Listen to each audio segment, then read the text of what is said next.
बिस्मिल्लाहिर्रहमानिर्रहीम। अस्सलामुअलैकुम वरहमतुल्लाहि वबरकातुहू।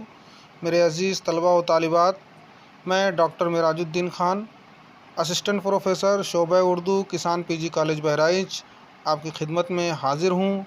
मैं अपने YouTube channel Urdu e learning की जानिब से आपका इस्तकबाल करता हूँ। मैं उम्मीद करता हूँ कि आप सभी खैरियत से होंगे और आप मेरी हौसला अफजाई के लिए मेरे चैनल को लाइक और सब्सक्राइब कर सकते हैं।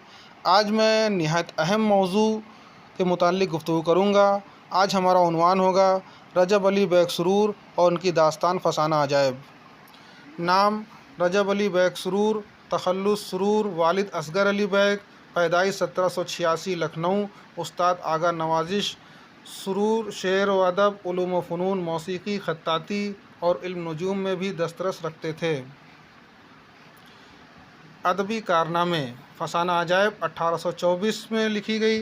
शगुफ़ा मोहब्बत, गुलज़ार सुरूर, शबिस्तान सुरूर, फसाना इब्रत, सुरूर सुल्तानी, इंशाए सुरूर, शरर इश्क। फसाना अजायब में इसकी शोहरा आफाक तसनीफ़ बागो बहार के जवाब में 1824 में लिखी गई, 1843 में शाये हुई। इस किताब की तालीफ़ के सिलसिले में कहा जाता है कि 1824 में सुरूर अपने कुछ दोस्तों के साथ बैठे हुए थे। वक्त गुजारी के लिए किसी दोस्त ने उनसे किसी क़िस्से की फरमाइश की। सुरूर ने एक क़िस्सा बयान किया। कुछ अरसे बाद एक कत्ल के इल्ज़ाम में उन्हें जलावतन कर दिया गया। सुरूर को लखनऊ छोड़कर कानपुर जाना पड़ा। लखनऊ और दोस्तों की जुदाई के गम को फरामोश करने के लिए इसी साल 1824 में उन्होंने फसाना अजायब को तसनीफ़ किया। फसाना अजायब कानपुर में लिखी गई। फसाना अजायब हकीम असद अली की फरमाइश पर लिखी गई। फसाना अजायब में दो बादशाहों की मदह की गई। गाज़ीउद्दीन हैदर, जिसने सुरूर को 1824 में जलावतन किया, दूसरा बादशाह नसीरुद्दीन, जिसने सुरूर को वापस बुलाया और उसके दरबार में ये दास्तान पेश की गई। फसाना अजायब के किरदार।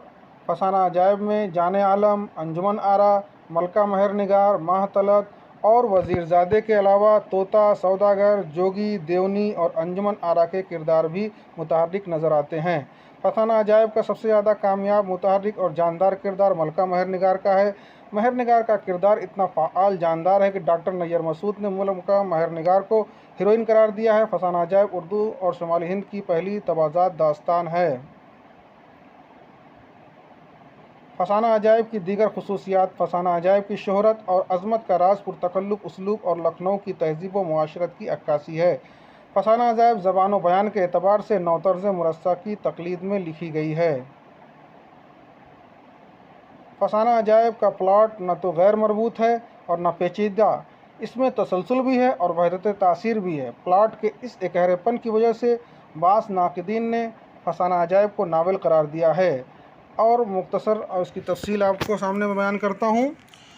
फसाना अजायब का मुख्तसर किस्सा ये है कि फसाना अजायब में किस्मत आबाद का बादशाह फ़िरोज़ बख्त 60 बरस की उम्र में भी ला औलाद था। दुआओं के बाद उसके यहाँ लड़का तौलीद होता है जिसका नाम जाने आलम रखा जाता है।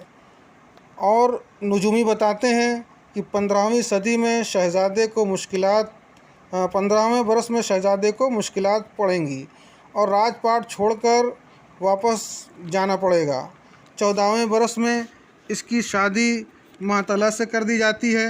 एक रोज़ शहज़ादा तोता ख़रीद लाता है जो इंसानों की तरह बोलता है। तोते की ज़बानी अंजुमन आरा के हुस्न की तारीफ़ सुनकर शहज़ादा इसके इश्क में गिरफ़्तार हो जाता है और शहज़ादा अपने और तोते के साथ मुल्क ज़रनिगार के लिए रवाना हो जाता है जहां अंजुमन आरा रहती है।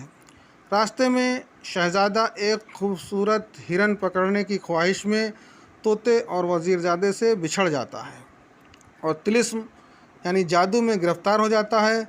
नक्श सुलेमानी की मदद से छुटकारा पाता है। इसकी मुलाकात महर निगार से होती है जो उससे इश्क करने लगती है। कई मुसीबतों से गुज़र कर वो मुल्क ज़रनिगार पहुँचता है। एक साहिर यानी जादूगर की क़ैद से अंजुमन आरा को छुड़ा लाता है और उसे हाल दिल सुनाता है। अंजुमन आरा के बाप की मर्ज़ी से दोनों की शादी हो जाती है। वापसी में वो महर निगार से भी निकाह कर लेता है। लेकिन वज़ीरज़ादे की साजिश से वो मुर्दा बंदर में अपनी रूह मुंतकिल कर देता है। मौका पाकर वज़ीरज़ादे शहज़ादे के बदन में अपनी रूह मुंतकिल कर लेता है। महरनिगार उसे मुसीबत से बचाती है। कई मुश्किलात से गुज़र कर वो वापस आता है और आखिर में वज़ीरज़ादे को सज़ा दी जाती है। तो इस तरीके से ये पूरा किस्सा है और मैं उम्मीद करता हूँ कि हमारी आज की गुफ्तगू जो है निहायत कारआमद साबित होगी। बहुत बहुत शुक्रिया।